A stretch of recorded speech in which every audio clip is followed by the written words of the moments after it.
नमस्कार मित्रांनो, मी सुधीर देशमुख. यूट्यूबच्या सुधीर देशमुख चॅनलमध्ये आपलं सर्वांचं स्वागत आहे. मित्रांनो, आत्ता ज्यावेळेला मी हा व्हिडिओ रेकॉर्ड करतो आहे त्यावेळेपर्यंत महाराष्ट्र विधानसभेच्या निवडणुकीचे निकाल जवळपास अंतिम टप्प्यापर्यंत आलेले आहे आणि काय होणार आहे पुढच्या काळामध्ये ही निश्चित झालेलं आहे. भारतीय जनता पार्टी, शिवसेना शिंदे गट आणि राष्ट्रवादी काँग्रेस अजित पवार गट या तिघांनी मिळून जवळपास 225च्या वर जागा मिळवलेल्या आहे आणि साधारणपणे त्या तशाच राहतील असं मी धरून चालतो. यातला सर्वात महत्त्वाचा एक भाग असा आहे की विरोधी पक्षांनी विरोधी पक्षनेता व्हावा त्याच्याकरता जे 10% जागा एका पक्षाला हव्या त्या देखील मिळू शकल्या नाही.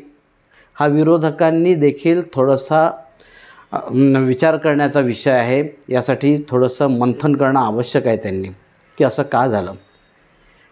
जी प्रचाराची प्रचंड मोठी राळ उडवून दिली होती विरोधकांनी, तर तो फुसका बार निघाला असं या निवडणुकीचे जे निकाल लागले आहे त्याच्यावरून असं दिसतं. आणि महायुतीने आघाडी जी त्यांची होती ती खूप वाढवलेली आहे. म्हणजे साधारणपणे 178 वरून 225पर्यंत जाणे म्हणजे जवळपास 3/4 जागा महायुतीला मिळालेल्या आहे. तर हा जो निकाल लागला आहे जवळपास एकतर्फी निवडणूक झाली असं मला वाटतं, असा मी विचार करतो. एकतर्फी निवडणूक आहे ही. आणि मग असे निकाल लागण्याची कारणमीमांसा काय असू शकते. हे काहीतरी कारणं असतील. असं एका रात्रीमध्ये अशा गोष्टी होतात असं नाही आहे. तर एक साधारणपणे आपण या कारणांचा विचार करू आणि ह्या मी जे कारणं म्हणतो आहे याची जी मीमांसा करतो आहे याचं अधिक विश्लेषण लोकांनी करून या गोष्टी का होतात याच्यावर मतमतांतरं देखील जर का या व्हिडिओच्या माध्यमातून टाकले किंवा लाईक्समध्ये टाकले किंवा कॉमेंट्समध्ये टाकले तर चांगलं राहील. जेणेकरून आपण कसा विचार करतो, महाराष्ट्रातली जनता कशी विचार करते, त्याचे विश्लेषक कसा विचार करतात, या गोष्टी सगळ्यांसमोर येतील. मित्रांनो, अगदी सुरुवातीला पहिला जो मुद्दा आहे की या महाराष्ट्र विधानसभेच्या निवडणुकीमध्ये निकाल लागल्यानंतर 225च्या वर जागा ज्या महायुतीला मिळालेल्या आहेत याचं सगळ्यात एक महत्त्वाचं कारण जे आहे हे लाडकी बहीण योजना, लाडका भाऊ योजना, लाडका शेतकरी योजना, या ज्या योजना या युती सरकारने राबवल्या आणि गेल्या 4 महिन्यामध्ये या लोकांना प्रत्यक्ष त्यांच्या खात्यामध्ये कॅश मिळाली, त्यांना पैसे मिळाले. यामुळे हा एक खूप मोठा परिणाम मतदानावर झाला आणि जे कदाचित विरोधी पक्षांना मिळू शकली असती मतं, ती मतं युतीला मिळाली आणि युतीचे प्रचंड संख्येने आमदार निवडून आलेले आहे. पण इथे एक धोका देखील आहे. अर्थशास्त्र अशा गोष्टींना परवानगी देत नाही. ही आज आपण लूट केली पण ही जनतेच्या, करदात्यांच्या पैशातून केलेली आहे. उद्या जर जनतेला अशा सवयी लावल्या की सगळं फुकटात मिळतं तर जनतेची कार्यशक्ती संपून जाऊ शकते. ती होऊ नये याची काळजी देखील घेणं आवश्यक आहे. यांना कुठेतरी काम द्या. जिथे खूप गरज असेल तिथे तुम्ही द्या.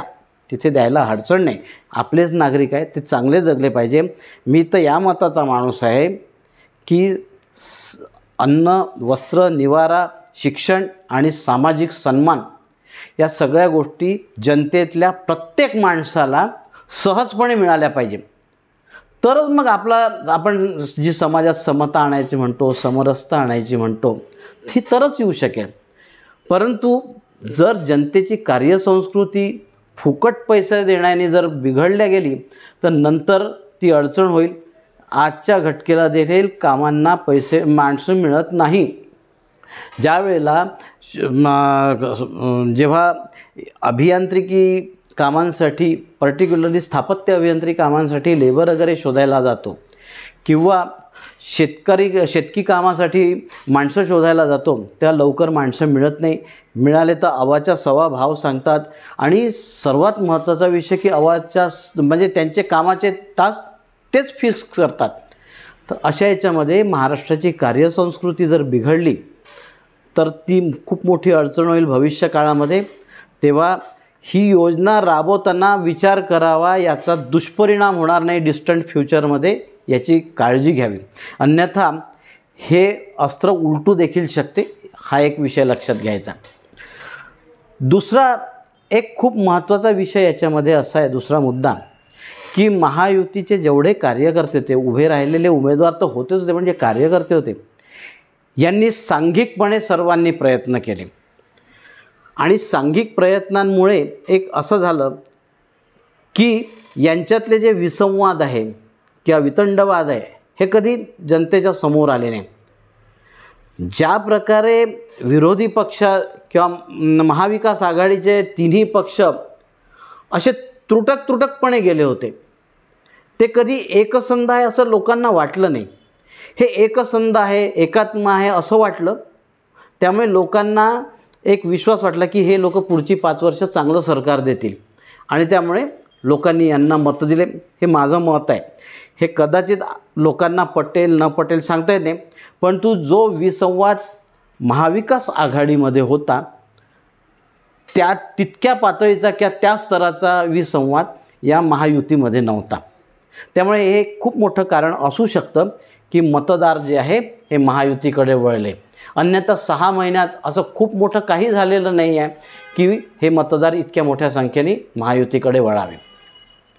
तिसरा एक खूप मोठा मुद्दा जो सर्वांच्या ध्यानात आला की नाही सांगता येत नाही, परंतु महाविकास आघाडीच्या नेत्यांच्या बोलघेवडेपणामुळे आणि नासमजदारीमुळे यांनी सरळ हिंदू धर्म, हिंदू संस्कृती, सनातन धर्म यांच्यावर आघात करण्याचे प्रयत्न केले.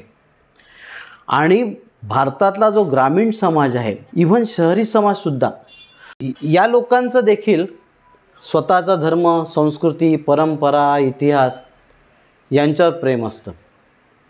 आणि जेव्हा यांनी संस्कृतीवर आघात करायला सुरुवात केली त्यावेळेला या समाजातले, हिंदू समाजातले संत, महंत, कीर्तनकार हे सगळे जागृत झाले. भारतवर्षाचं एक वैशिष्ट्य आहे की इथे अनादी काळापासून सनातन धर्म चालत आलेला आहे आणि लोक ती जीवन पद्धती जगत असतात. त्या जीवन पद्धतीवर आघात करण्याचा प्रयत्न या महाविकास आघाडीच्या नेत्यांनी केल्यामुळे हे सगळे जे संत महंत, हे सगळे जे राजकारणापासून दूर राहणारे लोक आहेत, कीर्तनकार, वारकरी, सगळे हे लोकसुद्धा कुठे ना कुठेतरी अप्रत्यक्षपणे प्रचारात उतरले. त्यांनी कुणाचा व्यक्तीचा प्रचार केला नाही, कुठल्या पक्षाचा प्रचार केला नाही, पण हिंदू हित, हिंदू संघटन आणि मुख्य म्हणजे सनातन धर्माच्या विरुद्ध जो काम करेल त्याला हरवा असा प्रचार केला. त्याचप्रमाणे उत्तर प्रदेशचे मुख्यमंत्री योगी आदित्यनाथ यांनी बटेंगे तो कटेंगे, नरेंद्र मोदींनी जो नारा दिला होता एक रहेंगे तो सेफ रहेंगे, नेक रहेंगे, हे जे नारे होते हे एक चांगल्यापैकी नॅरेटिव्ह बनून आले होते भारतीय जनता पक्ष आणि महायुतीच्या मदतीला. आणि या नॅरेटिव्हनी, हे जे नारे होते, या ज्या घोषणा होत्या, यांनी खूप मोठा प्रभाव महाराष्ट्रीयन जनतेवर टाकला. मतदारांना या घोषणा, हे जे नॅरेटिव्ह होते हे भावले आणि त्याच्यामुळे मतदान हे बरंचसं या पारड्यामध्ये पडलं महायुतीच्या. हा आणखीन एक विषय झाला. पण काही वेळेला जे प्रतिस्पर्धी उद्योग करतो ते उद्योग देखील समोरच्याला जिंकवून द्यायला कारणीभूत ठरतात. फॉर एक्झाम्पल किंवा उदाहरणार्थ, आत्ता मोदी सरकारने वक्फ बोर्ड अमेंडमेंट ॲक्ट आणला आणि मोदी सरकारचं म्हणा किंवा भारतीय जनता पक्षाचं म्हणा किंवा NDAचं असं फारसं मोठं बहुमत लोकसभेमध्ये नाही आहे, फारच बोटावर बोलणं आहे. आणि त्यातले देखील 2 पक्ष ह्या वक्फ बोर्डच्या कायद्यामध्ये सुधारणा करण्याच्या विरोधात आहे. त्यामुळे ते जॉईंट पार्लमेंटरी कमिटीकडे गेलं ते आणि तिथे वादावादी सुरू आहे. ते आता तिथून कधी इथे पुन्हा लोकसभेत येईल, कधी ते लोकसभेच्या पटलावर मांडलं जाईल आणि त्याला कधी मान्यता मिळेल, हा जरा वेगळा विषय आहे. पण नजीकच्या भविष्यात मला असं वाटतं की लगेच काही त्याला मान्यता मिळणार नाही आणि तो विषय ऐरणीवर येणार नाही. परंतु वक्फ बोर्डाच्या जे नेते होते, वक्फ बोर्डाचे जे अधिकारी होते, जे पदाधिकारी होते, यांनी भारतीय जनता पार्टी किंवा महायुतीला खूप मोठी मदत केली. याचं कारण असं की वक्फ बोर्ड अमेंडमेंट ॲक्टचा नुसता चर्चा सुरू झाली, त्याबरोबर या लोकांनी वेगवेगळ्या मंदिरांवर, वेगवेगळ्या धर्मस्थानांवर, वेगवेगळ्या मोठमोठ्या स्मारकांवर वक्फ बोर्डाने दावे ठोकायला सुरुवात केली. आणि हे असं ठरवून केलं गेलं की मुद्दाम लोकांना गोंधळात पाडायला केलं, हे आज सांगता येत नाही. सर्वात महत्त्वाचं की नाशिकचं मुक्तिधाम, नाशिकचे अनेक मंदिरं, सप्तशृंगी मंदिर, बद्रीनाथचं मंदिर चारधाममधलं, नवीन संसद भवन बांधलेलं आहे. केरळ, तामिळनाडूमध्ये गावाच्या गावं यांच्यावर वक्फ बोर्डाने दावे ठोकायला सुरुवात केल्यानंतर महाराष्ट्रातला हिंदू समाज जागृत झाला की उद्या जर असं झालं तर काय होईल, तुमच्या आमच्या घरांची शाश्वती काय, तुमच्या आमच्या ज्या संपत्ती आहे, मालमत्ता आहे, याच्या सुरक्षेची शाश्वती काय. तर जे वक्फ बोर्डाचे जे पदाधिकारी होते त्यांनी आगीत तेल ओतायचं काम केलं. मित्रांनो, याच्यामध्ये मला एक गोष्ट सांगायची इच्छा अशी आहे की शिवाजी महाराजांनी त्यांच्या राज्यकारभारामध्ये कधी संत महंतांना जास्ती महत्त्व दिलं नाही. ते हिंदवी स्वराज्य होतं हे नक्की. जेव्हा शिवाजी महाराज संत महंतांपुढे जायचे, साधू संतांपुढे जायचे, तेव्हा त्यांच्या चरणांना स्पर्श करून त्यांचे आशीर्वाद घ्यायचे. हिंदवी स्वराज्यासाठी ते गरजेचं होतं. पण एक उदाहरण सांगतो मी. चिंचवडला देव कुटुंब त्याला असायचे, तिथल्या मठाचे स्वामी होते ते प्रमुख, आणि ते शिवाजी महाराजांचे आध्यात्मिक गुरु होते. एक दिवस त्या चिंचवडच्या परिसरात राहणारे धडशी आणि गुरव यांच्यामध्ये कुठल्या तरी पूजेच्या स्थानावरून वाद झाला आणि त्यातल्या एका गटाला देवांनी सरळ पकडलं आणि त्यांच्या कैदेमध्ये टाकलं आणि त्यांचे जे काय अधिकार होते ते दुसऱ्याला देऊन टाकले. ही तक्रार शिवाजी महाराजांपुढे गेल्यानंतर शिवाजी महाराजांनी देवांना एक पत्र पाठवलं. आता देव हे सुद्धा मोठ्या योग्यतेचे होते, ते असे काही साधेसुधे नव्हते, अधिकारी व्यक्ती होते. शिवाजी महाराजांचे किंवा त्यांच्या कुटुंबाचे ते आध्यात्मिक गुरु होते, त्यांची योग्यता मोठीच होती. पण अशा प्रकारामुळे शिवाजी महाराजांना संताप आला. पण त्यांनी अतिशय गोड भाषेमध्ये त्यांना पत्र पाठवलं की आमची बिरुदे तुम्ही घ्यावी आणि तुमची बिरुदे आम्हाला द्यावी. हा प्रसंग इतिहासात घडलेला आहे म्हणून मी सांगतो. आणि तिथल्या जो अधिकारी होता शिवाजी महाराजांचा, त्याला शिवाजी महाराजांनी हे विचारलं की तू नौकर कोणाचा आहे, स्वराज्याचा नौकर आहे की देवांचा नौकर आहे. हे शिवाजी महाराजांची राज्यकारभार करण्याची पद्धती होती की स्वतःच्या गुरुला सुद्धा त्यांनी वेळ आली तर सांगितलं की राजकारण हा तुमचा प्रांत नव्हे, अन्यथा माझी विरुद्ध तुम्ही घ्या आणि तुमची मला द्या. मुस्लिम नेत्यांनी ही गोष्ट, हे जे मुल्ला मौलवी फकीर हे जे आहे ज्यांना काडीची अक्कल नसते, या लोकांना ह्या गोष्टी सांगण्याची गरज होती की असे फालतू दावे करू नका. हा भारतवर्ष आहे, हा सौदी अरेबिया नाही आहे, हा तुर्कस्तान नाही, हा इराण नाही आहे, हा सुदान नाही आहे. ही गोष्ट सांगायला पाहिजे होती. इथे सनातन संस्कृती हजारो लाखो वर्षापासून आहे. इस्लामचा जे आगमन आहे हे इथे जर 1200-1500 वर्षापासून झालेलं आहे. ही गोष्ट मुस्लिम नेत्यांनी किंवा जे त्यांचे स्कॉलर्स आहे, जे त्यांचे विद्वान लोक आहे, यांनी या लोकांना सांगायला पाहिजे होते. या मुल्ला मौलवींच्या मूर्खपणामुळे महायुतीचा विजय सोपा झाला आणि महाविकास आघाडीला त्यांनी खड्ड्यात टाकलं असं म्हणायला आहे. पण व्यक्तिशः माझं देखील मत असंच आहे की शक्यतो असे जे मुल्ला मौलवी पुजारी असतात यांनी राजकारणापासून दूर राहावं, कारण सगळेच लोक त्यांचे भक्त असतात, सगळेच लोक त्यांच्याकडे येतात आणि ही समाजाची व्यवस्था आहे की यांनी कारण नसताना राजकारणात पण त्यांना मतदान करायचं आहे, कुठेही करा, पण याच्या प्रॉपर्टीवर अधिकार सांग, त्याच्या प्रॉपर्टीवर अधिकार सांग, या गोष्टी मुल्ला मौलवींनी या जे सो कॉल्ड इस्लामिक स्कॉलर म्हणवतात त्यांनी करायला नको. त्या राजकीय नेत्यांनी त्यांना या बाबतीत समज द्यायला हवी होती. दुर्दैवाने हे घडलं नाही, याचा खूप मोठा परिणाम. मला काँग्रेस किंवा शिवसेना उभाठा किंवा शरद पवार गट हारल्याचं आनंद नाही आणि दुःखही नाही आहे, ते त्यांच्या कर्माने गेलेले आहे.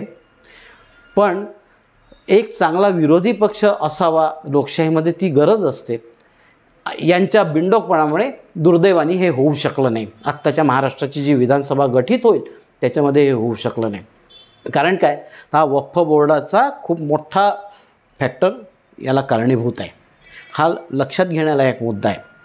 आणि त्यांचे जे दावे आहे हे जे कधीही पण मिळणार नाही, त्यांना कधीही सिद्ध होणार नाही, पण असे दावे करून त्यांनी समाजामध्ये गोंधळ निर्माण केला आणि त्यामुळे हिंदू समाजामध्ये असुरक्षिततेचं वातावरण निर्माण झालं. असं वातावरण लोकशाहीमध्ये कधीही पण स्वीकारार्ह नाही, हे लक्षात घ्या. यानंतरचा एक महत्त्वाचा मुद्दा असा आहे की जितक्या संघटितपणे महायुतीच्या नेत्यांनी कार्यकर्त्यांनी प्रचार केला त्याच्या उलट विरोधकांनी अतिशय विस्कळीतपणे प्रचार केला. एक विरोधकांकडे फारसे मुद्दे नव्हते आणि लोकसभेच्या निवडणुकांच्या वेळेला जो एक अति आत्मविश्वास महायुतीच्या लोकांना नडला, महायुतीच्या उमेदवारांना नडला की आम्ही 400 येतोच, तसाच आत्मविश्वास म्हणा किंवा अति आत्मविश्वास हा महाविकास आघाडीच्या उमेदवारांना नडला की हे हारणारच आहे, आता यांना आम्ही पाहिजे तसं हारू. आणि जो प्रचार केला गेला तो इतका विस्कळीत होता की यांना कुठला विषय मांडायचा आहे, कुठला विषय घेऊन हे निवडणुकीला पुढे येत आहेत, या बाबतीत मतदार पूर्णपणे गोंधळला होता. मतदारांपुढे हे काय करणार आहे याची कुठलीही रूपरेखा नव्हती. जर लाडकी बहीण हे 1500 देतात आहे म्हणून तुम्ही जर 3000 देणार असाल तर पैसा कुठून आणणार? कारण हे सरकार होतं त्यामुळे महायुती सरकारच्या खजिन्यातून देणार होती. महाविकास आघाडी कुठून देणार होती? त्याची काही नियोजन केलं होतं का? या गोष्टी काही नव्हत्या. आणि कधी पण युद्धामध्ये किंवा निवडणुकांमध्ये, हा युद्धासारखाच एक तेवढ्या वेळापुरता का होईना एक प्रकार असतो, त्याच्यामध्ये खूप वाचाळपणा केला, खूप बडाया मारल्या तर फार गडबड होते आणि अंतिमतः त्याचं या गोष्टींचं रूपांतर पराभवामध्ये होते. महाविकास आघाडीच्या बाबतीत ते झालं. एक महत्त्वाचा भाग जो आहे हा असा, कधी कधी आपलं एखादं जे कर्तृत्व असते, आपली एखादी कृती असते, ही जर शत्रूला मदतगार ठरत असेल तर ही थांबवणं आपल्या हाती असते आणि हे कुठे थांबवावं हे आपल्याला समजलं पाहिजे. हे नाही समजलं तर गडबड होते. फॉर एक्झाम्पल, राहुल गांधी काँग्रेस पक्षाचे सर्वात मोठे स्टार प्रचारक, एक यांचं राजनीतीबद्दलचं ज्ञान वगैरे याच्याबद्दल चर्चा करण्यात तसा अर्थ नाही, पण हे जेव्हा परदेशात जातात तेव्हा यांच्या भेटी कोणाशी होतात तर भारतविरोधी शक्तींशी होतात. लोकांच्या गोष्टी ध्यानात येतात. महाराष्ट्रात आल्यानंतर जर महाराष्ट्राच्या आराध्य दैवतांविषयी, महाराष्ट्राच्या महान पुरुषांविषयी जर यांचं अज्ञान असेल तर महाराष्ट्रातले मतदार यांना कधीच स्वीकार करणार नाही. ही पण गोष्ट तेवढीच आवश्यक आहे ना लक्षात घेणं. आणि ठीक आहे, मोदींच्या नावाने शिव्या द्या, अमित शहांच्या नावाने शिव्या द्या, RSSच्या नावाने शिव्या द्या, पण यांना लढायचं भारतीय जनता पार्टीची या राष्ट्रीय स्वयंसेवक संघाशी नाही, ही गोष्ट यांच्या ध्यानात येत नाही. राष्ट्रीय स्वयंसेवक संघ म्हणा किंवा विश्व हिंदू परिषद यांच्या नावाने किती बोंबा आल्या, यातला कुठलाही माणूस त्यांच्या विरुद्ध उमेदवार म्हणून उभा राहणार नाही. तो भारतीय जनता पक्षाचा उमेदवार उभा राहणार आहे. आणि म्हणून जर टीका टिप्पणी करायची तर भारतीय जनता पक्षाच्या कार्यपद्धतीवर करा, उमेदवारांवर करा, त्यांच्या राज्यकारभारावर करा. संघावर टीका करून काहीच मिळणार नाही. संघ ढिम्मपणे बसलेला होता, करत बस टीका. तर मुळात शत्रू कोण आहे, आपल्याला कोणाशी लढायचं आहे हे जर समजलं नाही तर काय होतंय हे या निवडणुकीत दाखवलं. राहुल गांधी हे त्याचं उत्तम उदाहरण आहे. आणि त्यामुळे दुसरा एक अशी गोष्ट होती की कधीकधी आपण केलेल्या गोष्टी ह्या आपल्या प्रतिस्पर्ध्याच्या पथ्यावर पडतात. रामायणामध्ये एक पात्र आहे वाली म्हणून. त्या वालीला एक वर दिला होता की तू ज्याच्यासमोर उभा राहशील त्याची अर्धी शक्ती तुला मिळेल. आणि त्यामुळे वाली हा अजिंक्यवीर होता. त्याने इवन रावणाला सुद्धा काकोटीला मारला आणि पृथ्वीच्या प्रदक्षिणा केल्या होत्या. म्हणजे इतक्या ताकदीचा आहे. याचं कारण असं की रावण त्याच्यासमोर उभा राहिला की अर्धी शक्ती रावणाची वालीला मिळायची. त्यामुळे त्याला मारणं अतिशय सोपी झालं.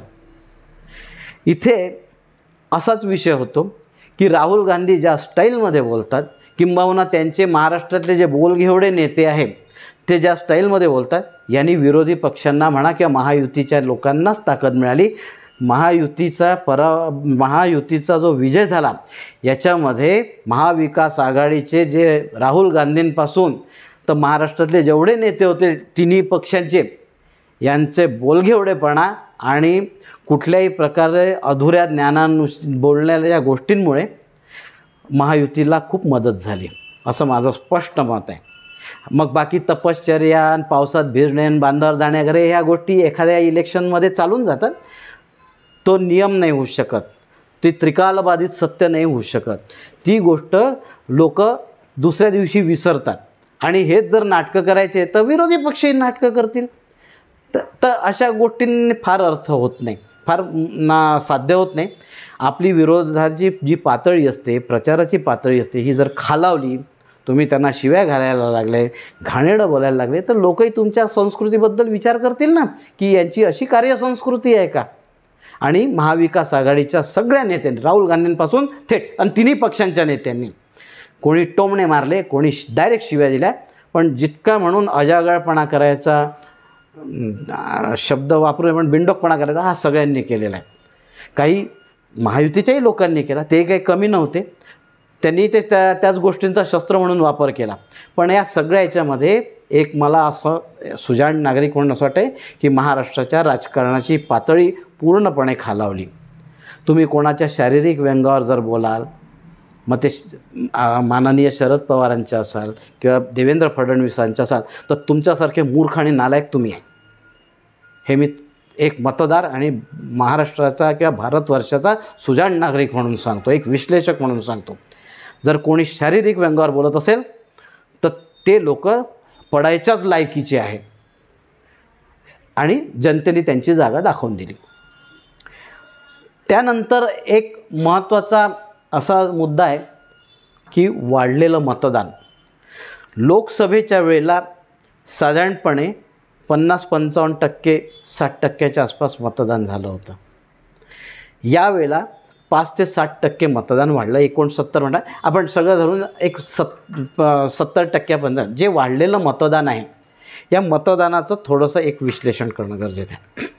मागच्या वेळेला जे मतदान झालं लोकसभेला, 2024च्या लोकसभेच्या मतदानाच्या जे झालं, त्यावेळेला मुस्लिम समाज प्रामुख्याने मतदानाला मोठ्या संख्येने उतरला. त्यावेळेला नुकतंच 370 रद्द केलं होतं.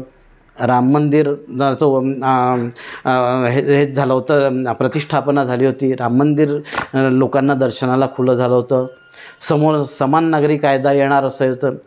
तर मुस्लिम समाजामध्ये एक अशी किंचित असुरक्षिततेची जी भावना निर्माण झाली होती, ती तशी नव्हती. खरं म्हणजे असुरक्षितता म्हणता येत नाही, कारण हे त्यांच्या विरोधात करायचं अशा गोष्टी म्हणून सरकारने केल्या नव्हत्या.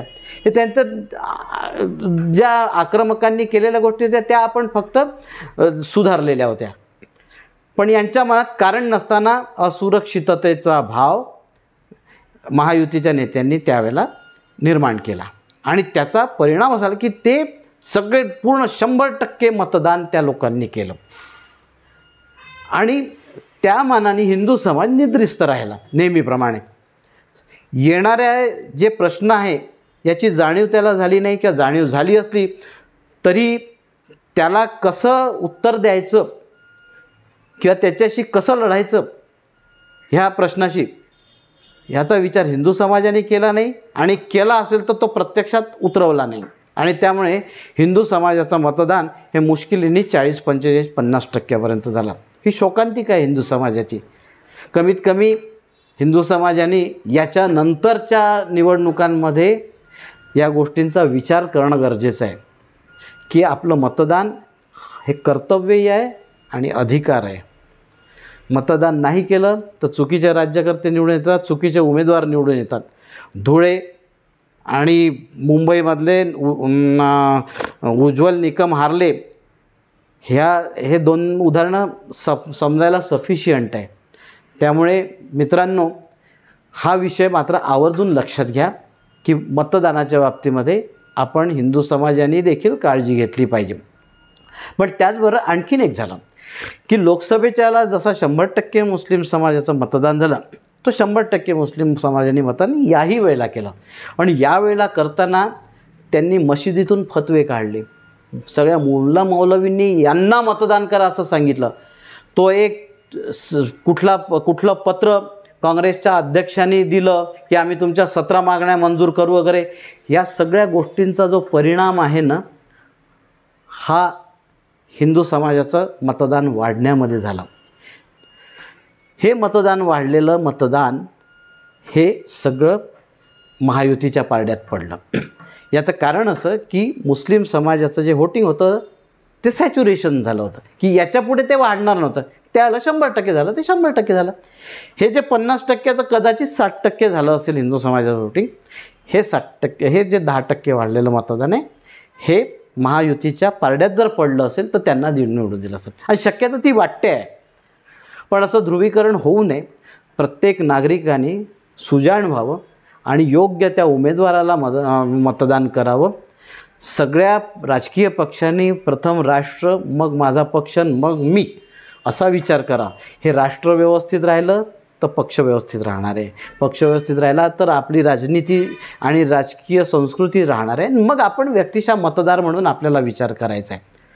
तेव्हा हा नुसता मतदारांनी जो आत्ता धडा घेतला, पण राजकीय नेत्यांनी देखील असा धडा घेणं आवश्यक आहे. जर आपण चुकीच्या लोकांना हाताशी धरून फतवे काढायला लागलो, चुकीच्या लोकांना हाताशी धरून कुठलेही चुकीचे पत्र घ्यायला लागलो, त्याचा निगेटिव्ह इम्पॅक्ट मतदानावर होईल आणि तो असा विचित्र पडेल की आज विरोधी पक्षनेता पदालाही लायकीचा पक्ष उरलेला नाही आहे. ही काळजी करण्याला एक गोष्ट आहे.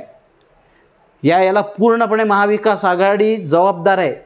असं मशिदींमध्ये किंवा मंदिरांमध्ये जाऊन फतवे काढा ह्या गोष्टी करू नये.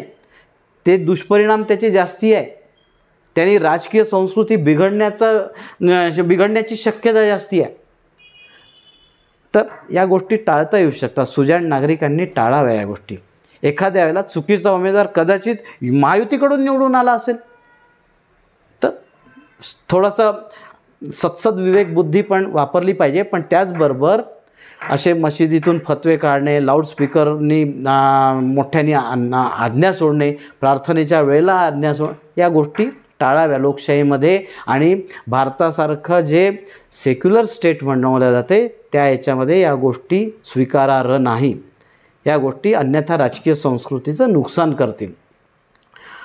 आणखी एक मुद्दा जो महायुतीच्या पारड्यात पडण्यासाठी जे कारणीभूत झाला हा खूप महत्त्वाचा मुद्दा आहे. महायुतीच्या कार्यकर्त्यांनी संघटित प्रयत्न केले हे तर बरोबर आहे. महाविकास आघाडीच्या यांनी विस्कळीत प्रयत्न केले हाही सर्वमान्य मुद्दा असू शकतो. पण एक महत्त्वाचा असा की पूर्ण हिंदू समाजाला एक अशी जाणीव झाली की आज जर आपण या एक मताने किंवा एक गठ्ठा मतदान केलं नाही तर कदाचित उद्याचा काळ आपला राहणार नाही. कारण ते 17 मागण्या मंजूर केल्याचं पत्र असं पत्र ज्या राजकीय नेत्यांनी दिलं त्याच्या राजकीय प्रगल्भतेची खरंच कीव करावी असा विषय आहे. त्यांनी ज्यांनी त्याला सल्ला दिला त्यांचे राजकीय ज्ञानाची खरंच कदर करावी असा विषय आहे म्हणजे. पण त्यामुळे हिंदू समाज जागृत झाला. आणि त्याला दुसरा एक विषय की संपूर्ण जो हिंदू समाजाचं जे संघटन होतं, मग राष्ट्रीय स्वयंसेवक संघ असतील, संघपरिवारातल्या संघटना असतील, प्रबोधन मंच असेल, हे लोक एक दिलाने काम करायला उतरले. या लोकांनी कोणाला मतदान द्यायचं असले, हे काही भाजपचे प्रचारक नव्हते, पण त्यांनी मतदानाची टक्केवारी वाढवायला मदत केली की तुम्ही मतदान करा, कोणालाही करा, पण तुमचं मतदान होणं आवश्यक आहे. 50 आणि 55% मतदान ही राज्यव्यवस्थेकरता आदर्श व्यवस्था नाही. 55 आणि 60% मतदान ही लोकशाहीकरता किंवा सुदृढ लोकशाही निर्माण होण्याकरता आदर्श व्यवस्था नाही. तर तिथे 100% मतदान झालं पाहिजे. या सामाजिक संघटना उतरल्या आणि त्याच्यामुळे हे मतदान वाढलं. हे आज समजा इकडे पडेल, उद्या इकडे पडेल, पण ही जी मतदारांमध्ये मतदान करण्याची जागृती निर्माण झाली ना, ही स्वीकारार्ह आणि स्वागतार्ह पाऊल आहे.